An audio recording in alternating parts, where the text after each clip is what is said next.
Oh yes, oh yes, oh yes,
ngekhetha inkosi yasePhakameni.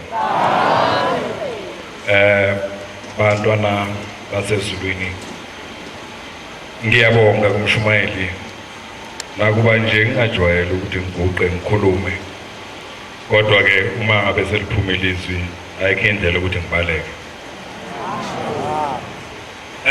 Nami ngizokhuluma okuncane engikwaziyo, ngikhula kuleli bandla, ngifunda ngihamba nobaba, izinto engizaziyo engayizifundiswa la ekhaya ngendlela engatholakala ngayo. Ekhaya kithi la ngivela khona, ubaba lenkolo wayithola komalume, ubaba wakhulela komalume kwaMngoma. Umfundisi uMngoma nje uyena wayomfundisa ubaba wayethi malume kuyena. Bese kuthi ngapha esayidini la komalume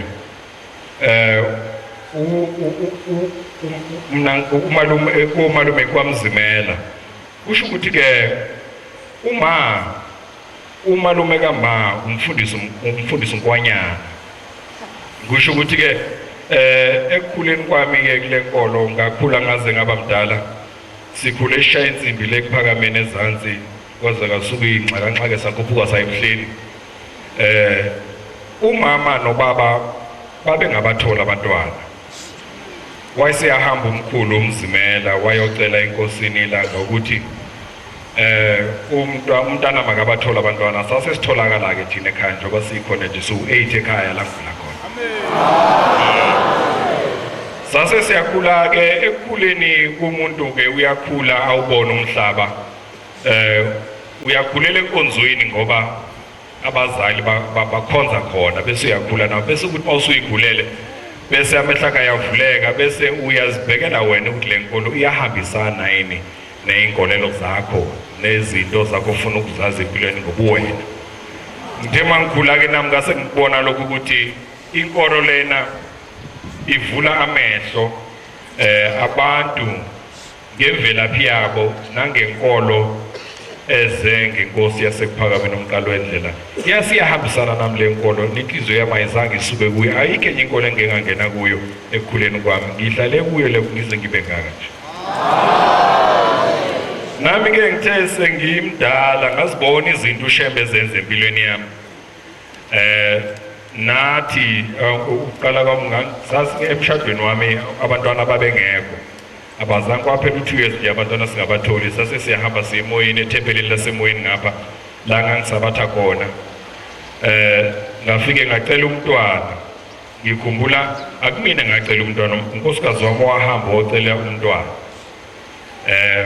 Wayengazange ngitshela ukuthi uzohamba yonikela acela umntwana. Iculo elalihlatshelwa ngesikhathi kunikelwa ngomsombuluko, unkosikazi uyavuka ngitshela iphupho ukuthi cha ngiphuphe inkosi yasekuphakameni uDingo lenkosazana lithumele enye yamakhosazana layibiza lathi hamba uyotshela lo ukuthi uzothola ingane yomfana emhlophe. Namhlanje ikhona leyo ngane ngahamba ngoyibonga enkosini, ayibonga inkosi ePresident. Okunye ke kuningi kakhulu imisebenzi siyibona kaShebeza ngaphambi kwethu, kodwa ey'ndaweni la siyibona uyucabanga ukuthi abantu zothi uma ukhuluma imisebenzi mase becabanga ukuthi mhlambe ikhanda lakhe alithathi kahle noma mhlambe uyagula. Kunemsebenzi emikhulu uShebeza eyenzile emhlabeni thina esiyaziyo nje, obaba bebesixoxela behamba ngalezo y'khathi amaNazaretha ayikhuthele kakhulu. Kwakuthi uma kuphuma ibandla, uma kuphuma isonto nje ngamasabatha amase bahamba bothandaza emzini yabantu bekhipha amadimoni.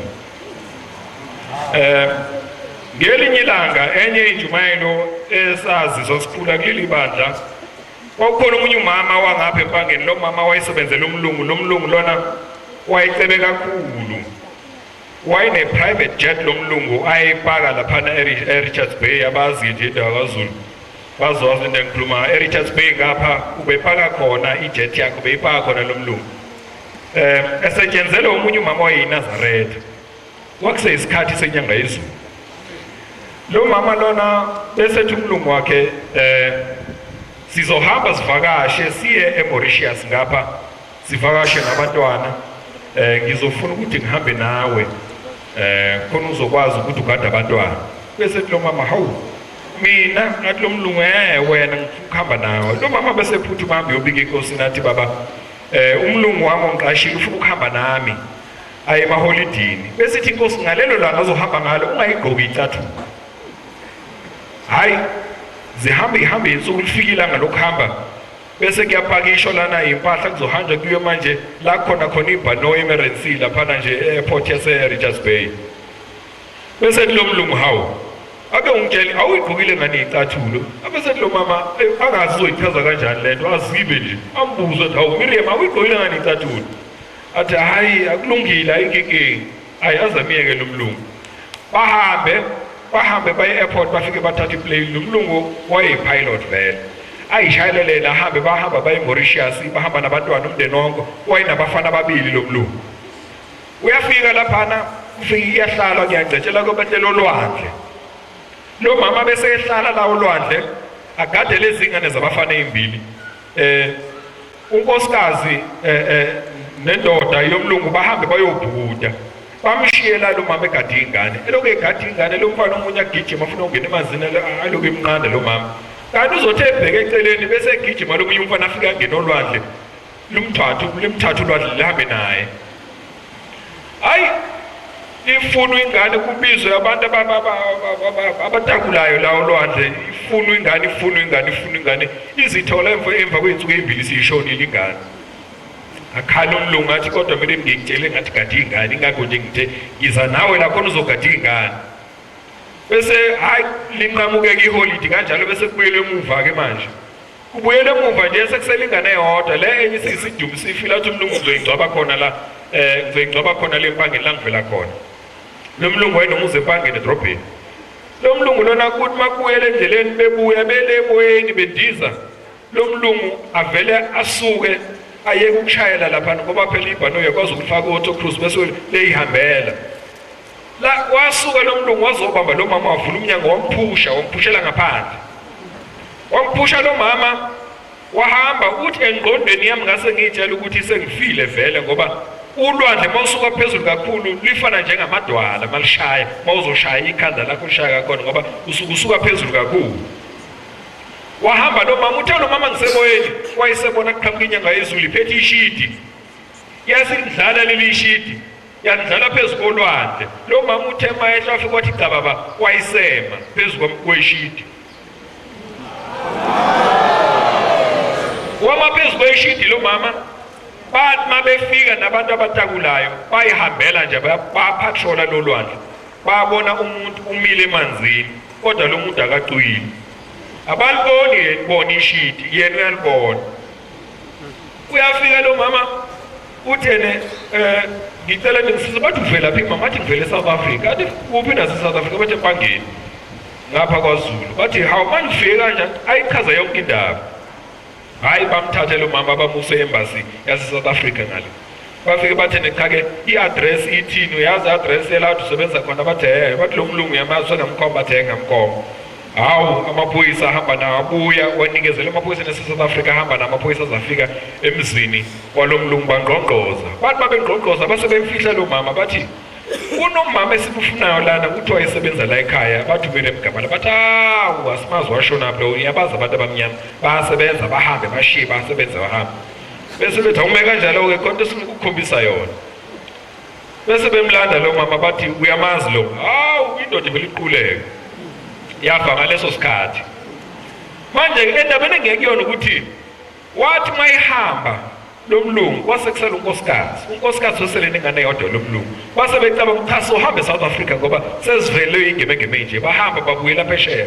bohlala eLondon manje-ke bahlala eLondon le ngane umfana iyakhula yaze ihamba iyofundela ubudokotela le ngane bese ithi isafunda itshele ibuza abantu bala abavela la e-South Africa le ngane esikhulu ithi niyamazi uShembe bathi abantu awu isonto lamaqabalelo siyalazi sikwabona befaka amabhishi behamba behlala ngaphansi kwehlala uhlanganiswa yini naleyo nto wena bathi hayi mina uShembe ngiyamazi uyafika zokukhuluma nami ngaphansi kwesihlahla sifike siqale lapha akhuluma bathi lo muntu ongazazi isho isingisi uyini ukhuluma ngayona bathi hayi mina ngiyamazi uShembe hayi qhubeke insuku uShembe uyakhuluma nalo muntu uyafika umqalo nje lafika akhuluma nalo mlungu akhuluma nalo mlungu kuze kufike isikhathi ukuthi lo mlungu azasebenza abe udokotela athi mase udokotela lo mlungu bese uShembe kona khona umsebenzi engifuna ukuthi ungenzele wona kuney'ngane engizilethayo e-Afrika lezi ngane lezi zizozalwa iqhumene